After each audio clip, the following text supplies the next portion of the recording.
Bank Indonesia rumah F2 nomor 18 yang saat ini sudah dipasang garis polisi merupakan rumah yang ditinggali oleh korban Siti Nur. Sudah lebih dari 10 tahun korban tinggal di sini bersama dengan adiknya. Ketika minggu malam, pelaku yang merupakan kekasihnya sendiri mendatangi rumah ini dan sempat terjadi cekcok di dalam rumah ini. Pelaku kabarnya kenal dengan korban melalui media sosial, yakni Facebook. Dari awal, menurut keterangan pihak kepolisian, ini merupakan pembunuhan berencana karena pelaku memiliki modus pacaran hanya untuk mengincar harta dari korban. Barang bukti diamankan dari pihak kepolisian dan pengakuan dari pelaku juga, yakni uang tunai di rekening korban sebanyak 3 juta. Memang itu yang membuat pelaku tergiur. Kemudian pelaku juga mengambil handphone serta motor korban. Kalau kami pantau pada pagi hari ini, sebenarnya perumahan Amarapura di Tangerang Selatan ini merupakan perumahan lama yang sudah 18 tahun. Ada seperti itu, bahkan hampir seluruh rumah yang ada di sini diisi berpenghuni. Kami ajak Anda untuk berbincang langsung dengan warga yang tinggal di sekitar. Selamat pagi. Nah, ini boleh ngobrol sama Mas Huda sama Mas Surya. Ini Mas Huda sama Mas Surya ini yang rumahnya berhadapan langsung dengan korban. Kenal dengan korban? Kenal sekali? Iya, kenal.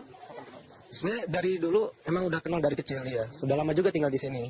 Sudah berapa tahun korban tinggal di sini? Kayaknya 10 tahun lebih. Iya, lebih dari 10 tahun udah tinggal di sini. Kenalnya apa? Kenal teman saja, teman main, karena korban baru berusia 22 tahun ya? Iya, kan umurnya sekitar 22 tahun. Saya dulu sempat ngaji juga. Dulu ngaji anak-anak sini. Iya.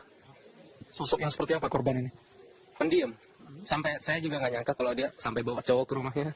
Saya juga nggak tahu. Tapi waktu malam kejadian, mendengar nggak ada suara ribut, cekcok? Saya posisi pas lagi kejadian tuh, saya lagi nggak di rumah. Saya pas adiknya keluar teriak, minta tolong. Nah, kebetulan saya baru sampai rumah. Jadi nggak tahu sempat ada itu. Yang di rumah siapa itu? Mas Surya sama temennya. Oh, kakak Mas Surya. Mas Surya mungkin bisa bergabung juga. Mas Surya waktu kejadian ada di rumah, melihat pelaku masuk. Kalau untuk persisnya sih saya belum lihat ya. Soalnya kan pada saat saya sampai rumah itu sekitar jam 10 malam, pagar ini sempat tertutup, pintunya juga tertutup. Nah, pada saat saya masuk ya tidak ada sempat ada sesuatu yang mencurigakan gitu di daerah sini. Terus sekitar jam 11 malam itu saya sempat mendengar ada suara motor matic keluar dari depan rumah itu melaju kencang. Nah, beberapa saat kemudian saya dengar dari adik korban itu teriak minta tolong. Saya kira awalnya itu ada maling motor. Sempat minta tolong setelah tetangga sebelah untuk klarifikasi di dalam rumah, ternyata ada sang korban sudah tergeletak di simbah darah gitu. Pak Danang juga sebagai tetangga Pak, jadi rumah Bapak ini berhadapan juga di sebelah F3 rumah Bapak, berarti F berapa ini Pak? F17. Iya. Ada di rumah saya. Kebetulan waktu itu kan anak-anak mau ujian. Jadi sengaja saya konsentrasi di dalam rumah. Dan saya lihat di luar sempat sama Mas Surya juga. Masukin motor, kita lihat sepi juga, nggak nyangka kalau di dalam ada tamu. Nah itu.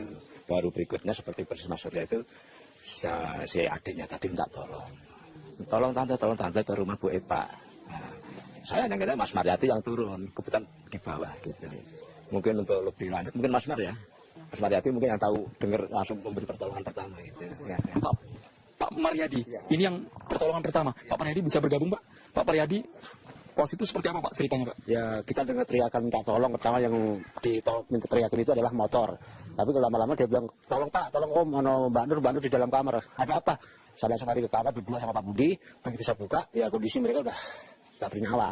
Terus kami putuskan Pak Budi, tolong Pak minta bantuan polisi dan aparat di sini semua. Gitu aja. Jadi Bapak melihat langsung ke dalam ketika Eva minta tolong ya Pak ya? Bukan, si adiknya. Oh, maaf, adik dari korban. Iya. Udah gitu aja. Jadi adik korban ini minta tolong ke Ibu Eva yang merupakan tetangganya. Kemudian waktu itu kondisi di malam hari memang perumahan ini sepi atau gimana Pak? Kebetulan di sini pas ada kegiatan olahraga yang diadakan camat di Blok D. Ya kebetulan masih pada di sana gitu. Ya ada juga yang di sini. Saya di sini sama Pak Budi sekitar jam 9 masih mondar mandir juga, tapi nggak terasa kalau ada tamu di sini. Nggak tahu kalau ada tamu Pak. Iya. Coba kita ngobrol sama security Pak ya. Pak Arman nih waktu itu sedang berjaga. Informasi dari warga Pak Budi sekitar jam 11 lah. Teman langsung kontak, langsung meluncur karena infonya ada pembunuhan langsung Pak ya. Jadi saya langsung turun sama rekan-rekan sama sini udah ada beberapa warga. Udah ramai lah gitu. Langsung ya dicek benar, langsung bel ke polsek. Pak Arman sebagai petugas keamanan yang ada di perumahan Amarapura ini Pak, biasanya memang dilakukan pengecekan nggak Pak pada tamu yang datang, dilihat KTP-nya berasal dari mana gitu Pak? Nah itu dia Pak, kalau di sini kan ada beberapa pintu ya. Kalau yang malam itu emang langsung ke pos. Kalau tanya alamat, kita tahan biasa KTP. Ini datangnya sore infonya Pak ya. Datangnya sore. Kita jam tujuan. Jadi mungkin jalan kaki. Kita kan nggak tahu kalau lewat pos. Dia lewat sini kan. Jadi ada beberapa pintu lah di sini yang gampang dilewatin pejalan kaki gitu. Pelaku datang dengan temannya berdua, tidak menggunakan kendaraan, pelaku berjalan kaki, Pak Arman. Infonya gitu, jalan kaki. Jadi kalau yang berkendara itu kecek Pak. Di lewat pintu kecek. Maksudnya kepantau security, kalaupun tamu kita yang nggak kenal bisa ditahan dulu. Itu jam 10. Pintu kan ditutup jam 10. Kalau jam begitu masih ngablak. Belum ditutup. Aturan sini jam 10 lewat lah. Gitu. Di perumahan Amarapura ini ada berapa akses Pak pintu masuk dan keluar? Kalau untuk kendaraan sih 1. Cuma untuk pejalan kaki ada 4-5 titik indah. Di ujung ini, ujung sana ada. Jadi kita mantaunya agak jauh ini gitu.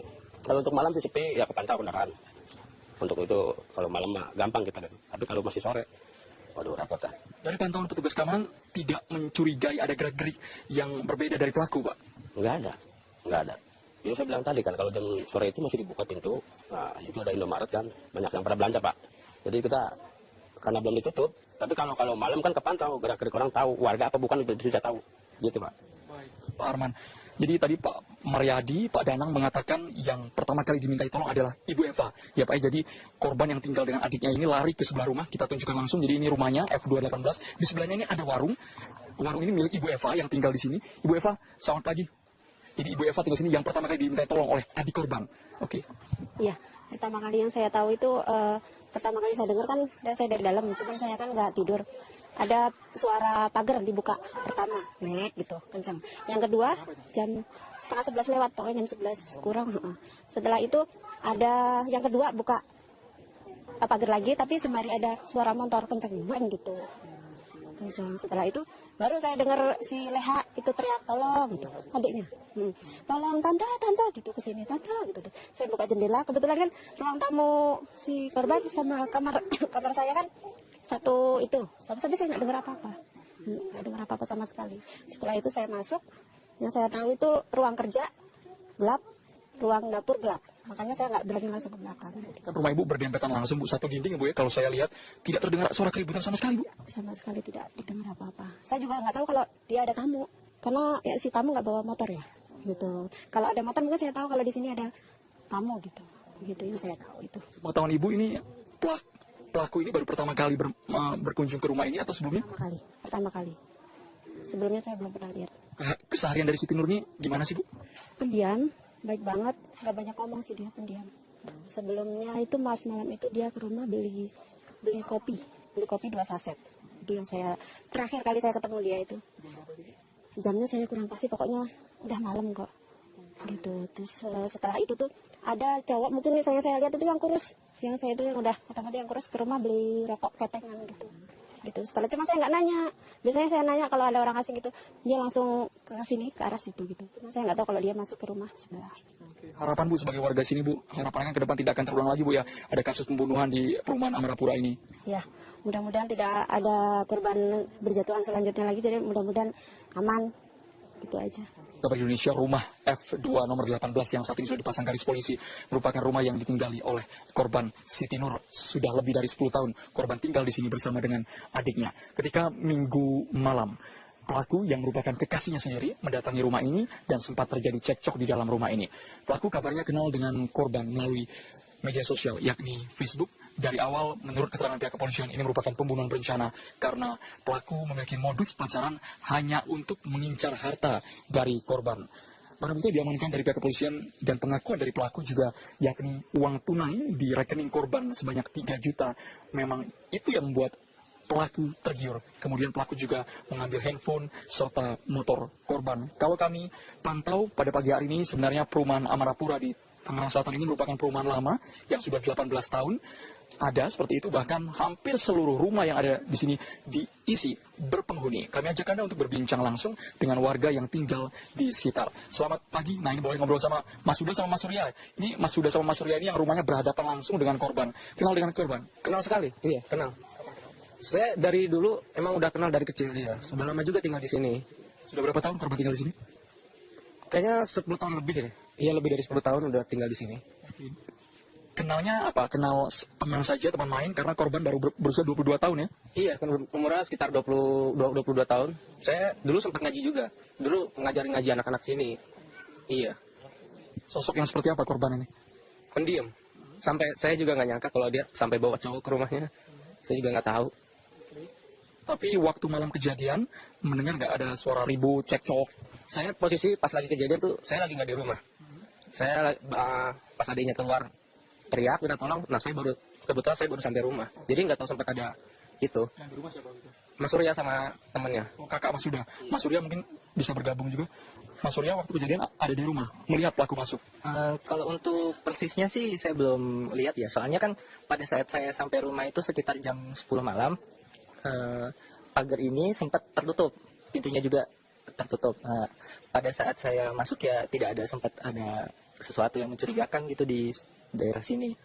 Terus sekitar jam 11 malam itu saya sempat mendengar ada suara motor matic keluar dari depan rumah itu melaju kencang. Nah, beberapa saat kemudian saya dengar dari adik korban itu teriak minta tolong. Saya kira awalnya itu ada maling motor. Sempat minta tolong. Setelah tetangga sebelah untuk klarifikasi di dalam rumah, ternyata ada sang korban sudah tergeletak di sebelah darah begitu. Pak Danang juga sebagai tetangga, Pak. Jadi rumah Bapak ini berhadapan juga di sebelah